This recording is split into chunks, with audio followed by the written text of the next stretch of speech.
December 1944. 3 German soldiers dressed in American uniforms cross into Allied territory. They speak fluent English. They carry forged papers. They drive a captured jeep. Their mission is singular and precise. Locate General George S. Patton and eliminate him. The operation has been planned for weeks. Selected men, extensive training, perfect documents. But within 48 hours, 2 will be captured. 1 will be dead, and Patton will never know how close the threat actually came. This is the story of Germany's most ambitious assassination attempt of the war, and why even perfect preparation couldn't overcome the impossible task of finding one man in an army of hundreds of thousands, constantly moving, never where intelligence said he would be. Obersturmbannführer Otto Skorzeny received his orders directly from Hitler in October 1944. Germany's most successful special operations commander was being tasked with his most audacious mission yet. Operation Greif would infiltrate English-speaking German soldiers behind American lines during the upcoming Ardennes offensive. The primary objectives were causing confusion, capturing bridges, and spreading chaos. But Hitler added a secondary objective that Skorzeny understood was actually the primary goal: locate and neutralize key American commanders, with George S. Patton at the top of the list. Skorzeny began recruiting immediately. He needed men who could pass as American soldiers under close scrutiny. This meant perfect English, preferably with American or British accents, knowledge of American military procedures, slang, and culture, physical appearance that wouldn't raise suspicion, and most critically, absolute reliability under extreme pressure. The volunteers would be operating alone or in small teams, deep behind enemy lines, with no support and no extraction plan if things went wrong. The recruitment notices went out to Wehrmacht and SS units across all fronts. Thousands of soldiers claimed English language skills. Skorzeny's screening process was ruthless. Candidates were interrogated by native English speakers who could detect the slightest accent irregularity. They were tested on American military ranks, unit structures, and current slang. They were asked about American sports, music, and culture. Most failed immediately. Their English was textbook correct, but identifiably foreign. Others had the language but lacked the cultural knowledge to maintain cover under questioning. By late November, Skorzeny had assembled approximately 150 men who met minimum standards. Of these, only about 40 were truly fluent enough to pass sustained interrogation. The rest would be used for other aspects of Operation Greif, but the assassination teams would come from this core group of perfect English speakers. From these 40, Skorzeny selected 12 men for the Patton mission. They were divided into 4 teams of 3, each operating independently, each with the same objective. The training was intensive and specific. The men studied every available photograph of Patton. They memorized his habits, his schedule patterns, his known security procedures. They learned the structure of 3rd Army headquarters and the typical locations where Patton might be found. They practiced approaching American checkpoints, responding to challenges, maintaining cover under pressure. Skorzeny emphasized repeatedly that their greatest asset was boldness. American rear areas were loosely secured. Confidence and proper credentials would get them through most situations. The men were equipped with captured American uniforms, complete with proper insignia and unit patches. Their weapons were American, taken from prisoners or recovered from battlefields. Documents were forged with extraordinary care, including identity cards, orders, and personal effects that would support their cover identities. Each man carried a mix of American and German currency, personal photographs, letters from fictional families, everything needed to survive detailed inspection. Gefreiter Hans Schmidt was selected for the 2nd team. At 26, he had grown up in Milwaukee before his family returned to Germany in 1938. His English was native-level American. He understood baseball, knew American radio programs, could discuss movies and music. During screening, he had casually mentioned details about American regional accents and cultural differences that impressed even the native English speakers conducting interviews. He was exactly what the mission needed. Schmidt understood the risks completely. If captured in American uniform, he would be executed as a spy under international law. No trial, no prisoner of war status, just execution. The mission itself was nearly impossible. Finding one specific general in an army that controlled thousands of square kilometers of territory, when that general's location was kept secret and changed constantly, was like finding a particular grain of sand on a beach. But Schmidt also understood that wars were lost because no one was willing to attempt the impossible. The final briefing came on December 15th. The teams would infiltrate during the opening hours of the Ardennes offensive when American lines would be in chaos. They would have approximately 1 week to complete the mission before Operation Greif's cover was blown and American security tightened. Skorzeny looked each man in the eye and told them he didn't expect any to return. This was a one-way mission. If they succeeded, they would be heroes. If they failed, they would die anonymously behind enemy lines. Every man volunteered anyway. Schmidt's team crossed into American territory on December 16th, approximately 6 hours after the Ardennes offensive began. The front was chaotic. American units were retreating in disorder. German forces were advancing rapidly. In this confusion, 3 men in American uniforms driving an American Jeep attracted no particular attention. They passed through what remained of American forward positions without challenge. The plan called for them to move quickly toward areas where Third Army headquarters might be located based on intelligence estimates. Patton's command post was believed to be somewhere in the vicinity of Nancy, approximately 150 kilometers south of the Bulge. The team would drive south, passing themselves off as a Graves registration unit being redeployed. This cover gave them reason to be traveling away from the fighting and asking questions about unit locations. Their first checkpoint encounter came near Malmedy. An American military policeman flagged them down and requested identification.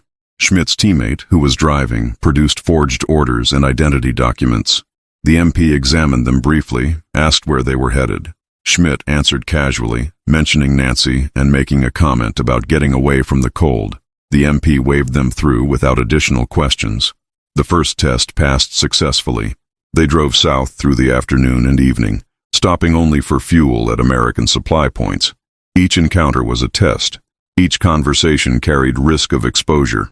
Schmidt found that the key was maintaining absolute confidence. American soldiers in rear areas were accustomed to seeing unfamiliar faces and units moving through their sectors. As long as the team acted like they belonged, asked normal questions, and had proper documents, no one questioned their presence. By nightfall of December 16th, they had covered nearly 100 kilometers and were approaching the general area where Third Army headquarters was believed to be located. Finding the exact location would be the real challenge. Army headquarters didn't advertise their positions. Security was tight around senior command elements. Schmidt's team would need to identify likely locations through indirect questioning and careful observation without arousing suspicion. They spent the night at an American supply depot, sleeping in their Jeep, maintaining cover as 3 exhausted soldiers traveling between assignments. In the morning, they began the delicate process of gathering intelligence. Schmidt approached American soldiers at the depot, making casual conversation, asking about rumors he'd heard concerning troop movements, mentioning that he'd seen a lot of brass moving around and wondering if something big was happening. Most soldiers knew nothing useful. A few mentioned that Patton's headquarters was somewhere in the area but couldn't provide specifics. The challenge was that American soldiers themselves often didn't know where high-level headquarters were located. Such information was restricted for security reasons. The few soldiers who might have precise knowledge, those who worked in communications or intelligence, were exactly the people who would be most alert to suspicious questions. Schmidt had to gather fragments of information from multiple sources without asking direct questions that would reveal his actual interest. By December 18th, Schmidt's team had narrowed Patton's likely location to a region near Nancy, but the specific site remained elusive. They couldn't simply drive around looking for headquarters, because that would attract attention. They needed a reason to be in each area they searched. This slow, careful approach was necessary but time-consuming, and time was running out. American security was already tightening in response to reports of German soldiers in American uniforms. Checkpoints were becoming more thorough. Questions were more detailed. The team's third member, who had been maintaining the Jeep and serving as security, expressed growing concern that they were being too cautious. Every additional hour behind American lines increased the risk of exposure. Schmidt agreed, but also understood that rushing would be more dangerous than patience. They needed to locate Patton precisely before attempting anything. A premature move based on uncertain intelligence would accomplish nothing except getting them captured. On December 19th, Schmidt's team received their first real lead. An American sergeant at a motor pool mentioned that 3rd Army headquarters had recently relocated and that supply runs to the new location were going through a specific checkpoint. The sergeant provided general directions to the checkpoint, not because he suspected anything, but because Schmidt had presented himself as a driver who might need to know routes in the area. The team approached the checkpoint cautiously, observing from distance before attempting to pass through. Security was noticeably tighter than at previous checkpoints they had encountered.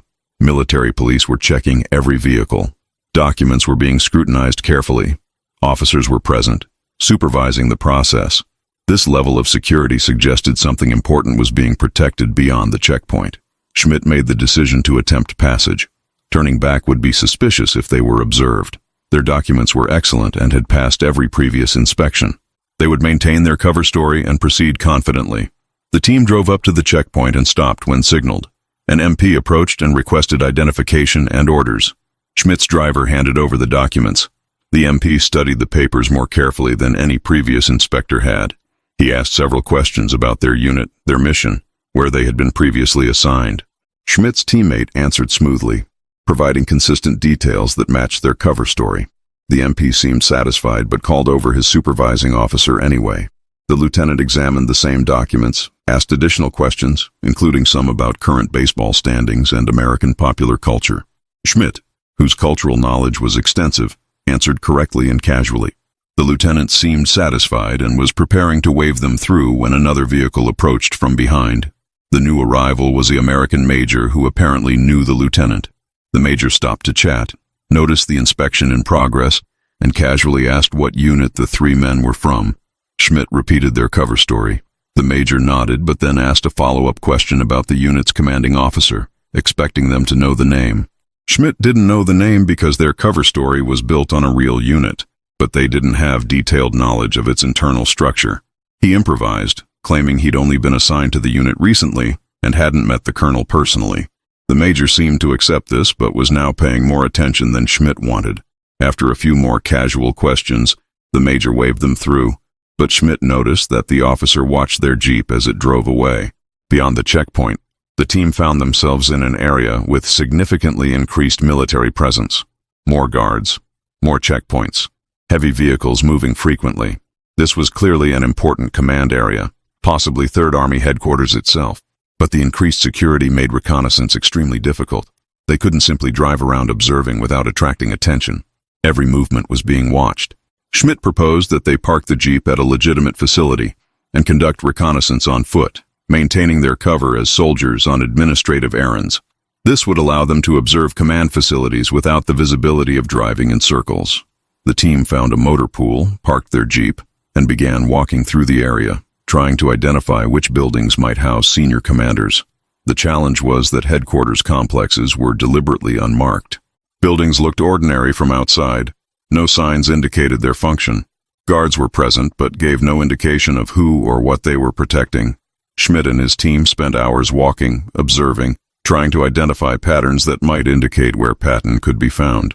They saw numerous high-ranking officers but couldn't determine any of their identities from distance. As evening approached on December 19th, Schmidt recognized they faced an impossible dilemma. They had likely found the general area where Patton's headquarters was located, but identifying his specific location within this complex, getting close enough to verify his presence, and executing their mission without immediate capture seemed impossible. The security was too tight, too many people, too many checkpoints, too much scrutiny, and their window of opportunity was closing rapidly. December 20th brought news that changed everything. American radio broadcasts reported that German soldiers in American uniforms had been captured at other locations. Operation Greif was compromised. American forces were now actively searching for infiltrators. Checkpoints were questioning soldiers more aggressively. Tests were being administered.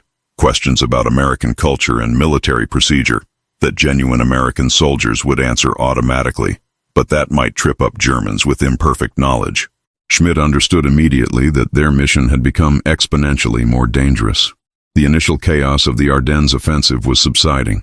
American forces were recovering from the shock of the German attack and tightening security across all rear areas. Every checkpoint would now be looking specifically for infiltrators. Their excellent documents and perfect English might not be enough anymore. The team held a brief meeting in a latrine facility where they could speak privately. Their options were stark. They could abort the mission and attempt to return to German lines. They could continue the mission despite increased risk, or they could surrender and hope for treatment as prisoners of war rather than spies. None of the options were good. Returning through tightened American security would be as dangerous as continuing forward. Surrendering meant certain execution if their mission was discovered. Schmidt argued for one final attempt. They had come too far and risked too much to give up without trying. If they could locate Patton in the next 24 hours and create even a brief opportunity, the mission could still succeed. His teammates agreed, though Schmidt could see the fear in their eyes. They all understood they were probably not leaving this area alive. On the afternoon of December 20th, the team observed a convoy of vehicles arriving at what they believed was Third Army headquarters. Several high-ranking officers emerged from the vehicles. At distance, Schmidt couldn't confirm any identities, but the level of security and ceremony suggested someone important. This might be Patton, or it might be any other senior officer. They needed to get closer to verify. Schmidt approached the building complex on foot, carrying a folder of papers and walking with the purposeful stride of someone on official business. He passed 2 security checkpoints by simply looking confident and mentioning he had documents for the operations section. No one stopped him. He entered a building and found himself in a hallway with numerous offices. Officers and enlisted men moved through the corridors. Everyone was busy. No one paid attention to one more soldier with papers. He walked the corridor, reading door signs, trying to determine which offices were most important. At the end of one hallway, he saw a door with 2 guards stationed outside. That level of security indicated someone senior. Schmidt couldn't approach that door without raising questions, but he could observe from distance. He positioned himself at a water fountain with clear view of the guarded door. Over the next 30 minutes, several officers entered and exited the guarded room. Schmidt recognized none of them. He couldn't confirm whether Patton was inside. He couldn't get any closer without his presence becoming suspicious. And time was running out. He had been inside the building for almost an hour. Eventually, someone would question why an unfamiliar soldier was lingering in a headquarters building. Schmidt made the decision to withdraw and regroup with his team. As he walked back through the corridors toward the exit, an American colonel stopped him and asked what unit he was with and what business he had in the building. Schmidt provided his cover story smoothly. The colonel seemed satisfied, but then asked a specific question about baseball that Schmidt answered incorrectly. It was a minor mistake, confusing 2 players' statistics, but the colonel's expression changed subtly. Schmidt maintained his composure and excused himself, saying he needed to deliver his documents before returning to his unit. The colonel nodded, but Schmidt could feel the man's eyes following him down the hallway. He exited the building and walked quickly but not frantically back to where his team was waiting. He informed them they needed to leave immediately. The colonel's suspicion might trigger nothing, or it might trigger an alert. They couldn't take the risk. The team retrieved their jeep and began driving out of the headquarters area, trying to leave before any alarm was raised. They made it through the first checkpoint without incident, but at the second checkpoint, an MP made an unusual request. He asked them to wait while he verified their orders with his headquarters. This was the moment Schmidt had feared. The verification call would reveal that their documents, while perfect forgeries, didn't match any legitimate orders in the American system. Schmidt's driver made a split-second decision. He accelerated, attempting to break through the checkpoint. The MP dove aside and immediately began shouting. Shots were fired. The jeep made it perhaps 200 meters before a pursuing American patrol vehicle forced them off the road. The team abandoned the jeep and scattered on foot, hoping to evade capture in the confusion. Schmidt ran through woods adjacent to the road, hearing shouts and more gunfire behind him. American forces were converging on the area rapidly. Within minutes, he heard his teammates being captured, voices shouting in English for them to surrender. Then silence. Schmidt continued running, knowing his chances were minimal but unable to simply give up. He managed to evade capture for nearly 6 hours, hiding in a drainage culvert while American patrols searched the area systematically. As darkness fell, he attempted to move further from the headquarters complex, hoping to find a way back to German lines or at least a place to hide until the search diminished. He never made it. A patrol with dogs located his hiding position. He was surrounded and had no option but surrender.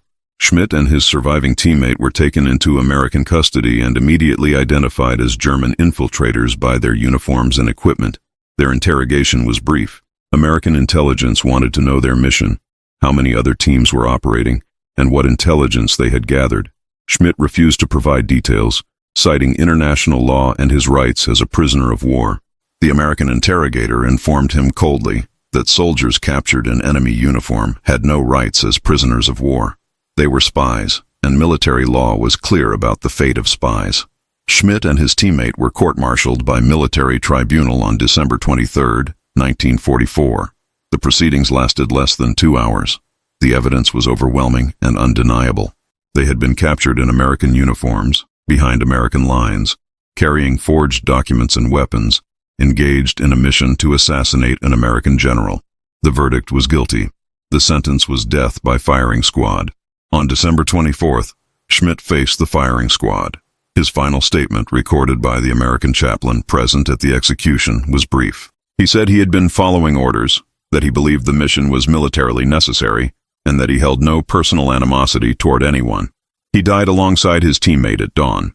The third member of their team had been killed during the initial capture attempt. The other 3 teams assigned to kill Patton fared no better. One team was captured at a checkpoint before even reaching the area where Patton's headquarters was located. Another team surrendered after deciding the mission was impossible. The 4th team simply disappeared, their fate unknown, but presumed dead or captured. None of the 12 men assigned to assassinate Patton came close to completing their mission. American intelligence analysis after the operation concluded that the assassination attempt had been doomed from the start. Patton's location was kept secret and changed frequently. His movements were unpredictable and heavily guarded. The security around senior commanders had been substantial even before Operation Greif was discovered. Even if German infiltrators had somehow located Patton precisely and gotten close enough to attempt the mission, the security surrounding him would have made success virtually impossible. The operation had been desperate, audacious, and ultimately futile. Patton himself was informed of the assassination attempt only after the infiltrators had been captured and executed. His reaction, recorded by his staff, was characteristically dismissive. He said that if the Germans wanted to kill him, they should face him in battle rather than sending assassins. He refused additional security measures, insisting that excessive precautions would interfere with his ability to command effectively. The threat had been real, the German preparation had been excellent, and the infiltrators had been brave men willing to die for their mission. But courage and preparation couldn't overcome the fundamental impossibility of finding and reaching one constantly moving target in an army of hundreds of thousands, protected by layers of security that the infiltrators never fully penetrated. The mission had failed, not because the men were inadequate, but because the task itself was impossible.